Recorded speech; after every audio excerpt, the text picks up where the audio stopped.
Now, on a special edition of Eyewitness News, the murder of Iryna Zarutska. She was a refugee. She literally came to the United States from a bomb shelter in Ukraine to escape the war. A routine ride. She was going about her day. Ending in horror. There was absolutely no behavioral cues. It was a random act. She was brutally murdered. The video seen worldwide showing the moment she crossed paths with this man. Why do we have people, whether there's mental health issues or violent crime issues, why are they on the streets? That question putting safety under the microscope. It's broken, and we've known that for a long time. And a community demanding accountability. If we're gonna do all this yapping, action needs to come behind it. Now, the family of this young woman echoing cries for justice and sending a message to the world. 9 investigates the light rail stabbing. Good evening, I'm Erica Bryant. And I'm Scott Wickersham. We're coming to you live here in the South End area of Charlotte. We're just a few feet away from where Iryna Zarutska spent her final moments. You can see tonight a memorial that's been laid out for her. In the 19 days since she was killed here, Channel 9 has been committed to covering every angle of this story, which has now been told all around the world. And this has really become the center of many heated political debates. But tonight, we want to bring the focus back to Iryna and back to the safety of our community. Now, during the next hour, we're going to look into the suspect's criminal and mental health history, a magistrate's decision to release him from jail with no bond, and the plans for change to try to keep anything like this from happening again. Here's where things stand right now. We just obtained a recording of a jailhouse call. The suspect told his sister that he killed Iryna because she was reading his mind. Mecklenburg County's top lawyer is calling for a change to the system as President Trump is demanding that prosecutors in this case now seek the death penalty. We'll have more on that call from jail just ahead. But first, let's walk you through the timeline of this case and, of course, the young life that was taken too soon. Channel 9 was live at the East-West station less than an hour after the Friday night attack on the light rail. Breaking news in South End. We are hearing tonight 1 person is dead and 2 others injured. By Monday, reporter Joe Bruno dug into the suspect's past. The man accused of stabbing her remains in the hospital, and as recent as last month, there were concerns about his mental capacity. Brown is no stranger to the law and has been in and out of custody most of his adult life. We started asking questions about Kat's security. Sources telling us that security was not on board. August 26th, 4 days after the attack, the first official comment from Charlotte officials came from Mayor Vi Lyles. Tragic incidents like these should force us to look at what we are doing across our community to address root causes. On August 27th, reporter Hunter Sines learned more about the suspect's past. She says he was under psychiatric monitoring for 2 weeks and diagnosed with schizophrenia. And a day later, Kat's leaders sat down with Hunter for an in-depth, exclusive interview. There was absolutely no behavioral cues that would have triggered an interaction with this individual. That when we think about trying to have security personnel everywhere throughout the system, every day, all day, it's a challenge. It's not something that is feasible. 1 week after Iryna Zarutska's murder, her family faced that suspect in court. And then Zarutska's uncle had the chance to speak directly to the judge, asking him to keep the accused killer in jail. On September 3rd, Metropolitan Transit Commission leaders questioned Katz about what can be done to make our transit system safer. Then September the 5th. When Zarutska boarded the train, she sat in this seat right here on the aisle in the row in front of him. You could see Brown was at the window. This video sparked headlines worldwide. The story got even more attention Monday when President Trump spoke about it. It's right on the tape. Not really watchable because it's so horrible, but just viciously stabbed. She's just sitting there. And yesterday, the U.S. attorney covering Charlotte announced federal charges in this case after speaking with Zarutska's family. We built a city that people want to live in, but we can lose that all if we allow violent crime like this to go on in our streets. And I'm here to tell you the federal government is going to save our city from that. Yeah, and Iryna's family came here to find peace and to find safety, but she ended up losing her life, taken from her in the most horrific way. And last night, we heard from her family for the first time since her death. They released a statement remembering the 23-year-old. Iryna lived in a bomb shelter in war-torn Ukraine. She fled with her mother, sister, and brother. Iryna's family says she built a new life in Charlotte, working full-time at a local pizzeria and going to community college to improve her English. In a statement, Iryna's family called her kind and a hard-working young woman, deeply loved by her family and friends. Iryna's obituary says she was a gifted, passionate artist. She loved sculpting and designing unique, eclectic clothing that reflected her vibrant spirit. It went on to say that she had a deep love for animals and often cared for her neighbors' pets. Her family told officials that she would not be buried in Ukraine, but instead in the place she loved, America. Yes, Scott, and in just the past 2 hours, we got more information about how Iryna's family is doing and from all the support that they're receiving. That's right, and Channel 9's Hannah Getz actually caught up tonight with the Zarutska family attorney. How is Iryna Zarutska's family doing this evening? They're grieving, and unfortunately they're having to do that in the national spotlight now because of this story gaining national attention. And in one sense, that's good because it's casting a spotlight on what went wrong in our city and how we can fix it.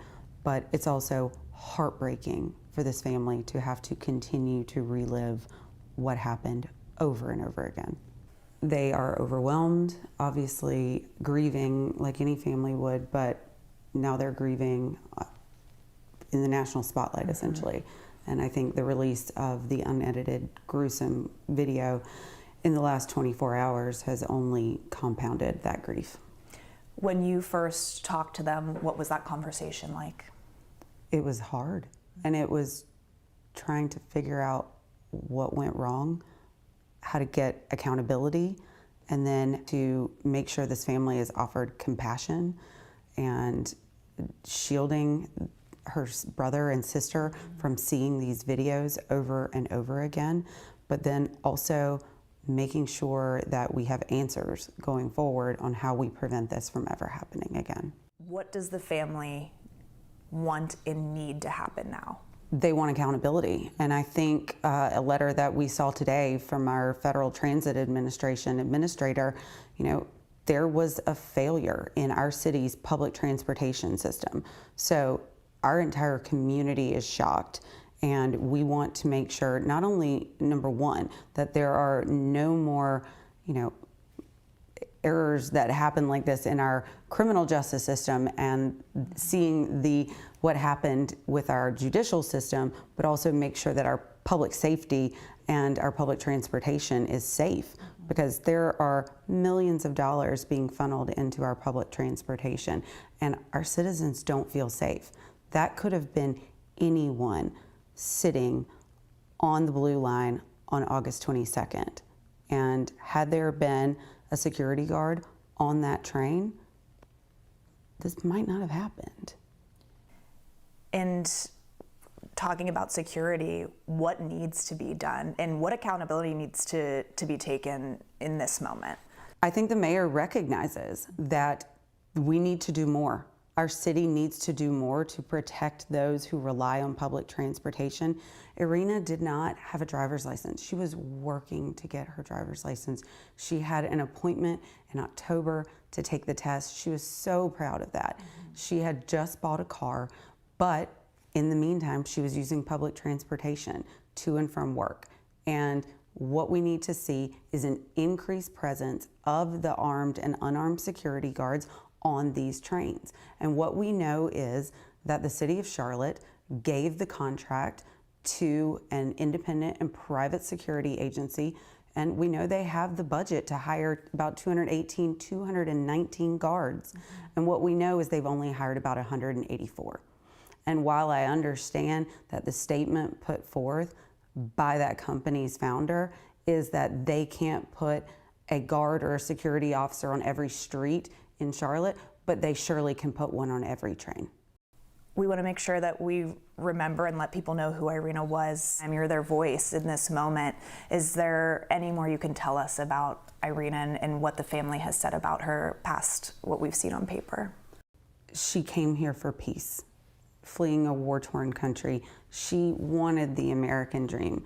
She worked hard. She took care of senior citizens. She took care of animals.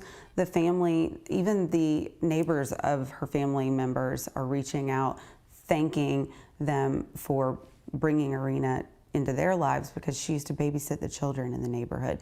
She was just such a fun-loving, wonderful human who, when this was happening, again, was 10 minutes from the 36th Street station, which is where she was meant to get off. She was texting her boyfriend that she would be home soon, and she never made it there. What was her American dream? She was taking classes at a local community college to perfect her English, and she really just wanted to be free.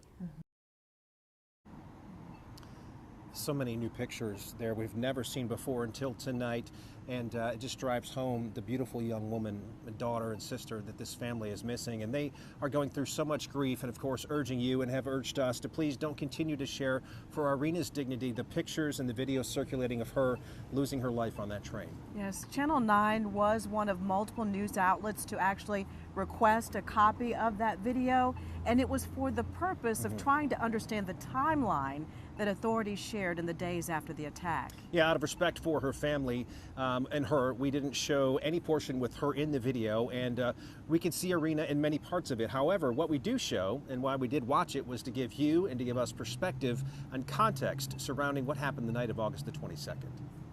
This man in the reddish-orange sweatshirt is DeCarlos Brown. You can see the train was fairly full. Zarutska and Brown were on the train at the same time for about 4.5 minutes. DeCarlos Brown rested his head on the window. About a minute before the fatal attack, we noticed a shift. He started to fidget with his hand and his eyes widened. This stood out because we knew what was about to happen, but it wasn't necessarily something that would seem strange or dangerous in that moment. He actually rested his head on the glass again just seconds before he took a knife out of his pocket, stood up, and immediately stabbed Iryna in the neck. Then, in Zarutska's final moments, this angle shows Brown slowly walking toward the front of the train. Another man ran to tell the light rail operator what happened and to stop. Well, about 2 minutes and 5 seconds later, when the train came to a stop at the East-West station, Brown stepped off the train. CMPD arrested him on the platform. And we do want to, of course, point out the heroic actions of passengers, including a man who went to help her out, taking the shirt off his back to try to save her. Yeah, he actually attempted to administer CPR to try to help her. New tonight, something more that we've learned is that Brown has apparently revealed his motive in a jailhouse call. He said that Iryna was, as he said, in his mind, actually reading his mind is how he put it. He blames what he says was material that somehow got into his body for the reason that he stabbed and killed the 23-year-old while on a rambling phone call with his sister from jail. And so she just got stabbed. Yeah. You know that's not me. I'm talking about just for no reason.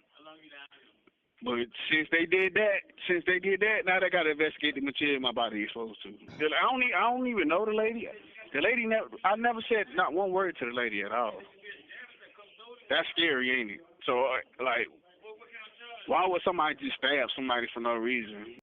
I just know it's the material inside my body, though. They got to get removed because it's making me a murderer. Well, tonight that suspect and now repeat offender, DeCarlos Brown, is facing state and new federal charges. Yes, those charges include state charges of murder and, in the federal charge, committing an act of violence on a mass transportation system. And that last charge means that he could face life in prison or even the death penalty. Now, once police revealed the suspect's name, Channel 9 immediately started uncovering more about DeCarlos Brown's history. And we learned that he's been arrested at least 14 times, the most recent before this latest attack was back in January. Now, those court records detailed concerns about his mental capacity, and Brown's mother actually told Channel 9's Hunter Signs that Brown lives with schizophrenia.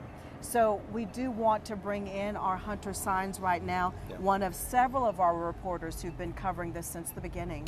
Yeah, so earlier today you were the first TV reporter to actually sit down with the DA, ask him some tough questions, like should DeCarlos Brown have been out there on the streets? And also, that's what a lot of our viewers want to get answered as well, and you got a response. Scott, so many people have that question, not only here in our community, but really around the country. It is just one of many questions that I asked him. I also asked the DA whether his office should have prosecuted DeCarlos Brown in a tougher manner, especially knowing his previous arrest. And I also questioned him as to why so many of the charges that Brown faced in the years prior were dismissed.